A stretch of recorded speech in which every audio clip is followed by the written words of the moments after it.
अगर इतिहास की सबसे उन्नत सभ्यता सिर्फ एक ही रात में समंदर के नीचे दफन हो जाए, ना कोई सबूत, ना कोई गवाह, सिर्फ एक नाम बचा, अटलांटिस।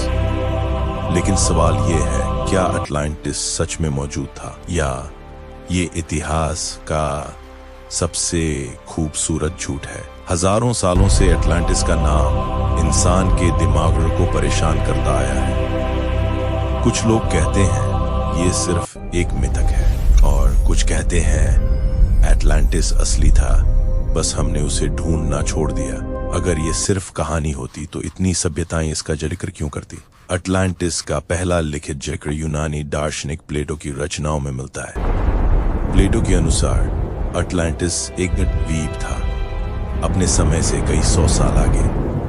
चौड़ी सड़कें, सुनियोजित नहरें और एक ऐसी सभ्यता जिसे कोई हरा नहीं सकता था।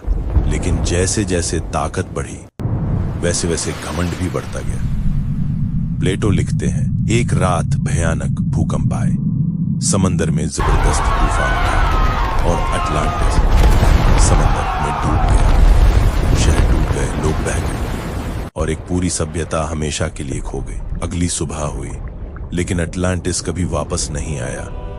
तो फिर ये सब क्या है? अटलांटिक महासागर के नीचे अजीब संरचनाएं, दुनिया भर की सभ्यताओं में बाढ़ की कहानियां, मिस्र और ग्रीस के प्राचीन संकेत।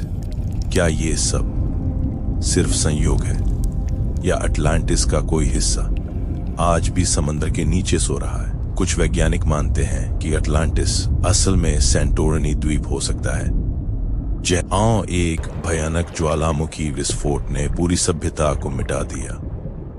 लेकिन समस्या ये है, पक्के सबूत आज तक नहीं मिले। ना कोई स्पष्ट खंडहर, ना कोई निश्चित जगह, सिर्फ अनुमान और सवाल। शायद अटलांटिस का सबसे बड़ा रहस्य ये नहीं कि वो था या नहीं, बल्कि ये कि जब कोई सभ्यता खुद को सबसे ताकतवर समझने लगती है, तो प्रकृति उसे याद दिलाती है कि असली शक्ति किसके पास है। अटलांटिस शायद एक चेतावनी है। तो आखिरी सवाल, the lost city of Atlantis, सच या झूठ? क्या वो शहर आज भी समंदर के नीचे हमारा इंतजार कर रहा है, या फिर अटलांटिस सिर्फ एक कहानी है जो हमें ये सिखाने आई थी कि घमंड का अंजाम हमेशा विनाश होता है? शायद कुछ रहस्य कभी खुलने के लिए बने ही नहीं होते।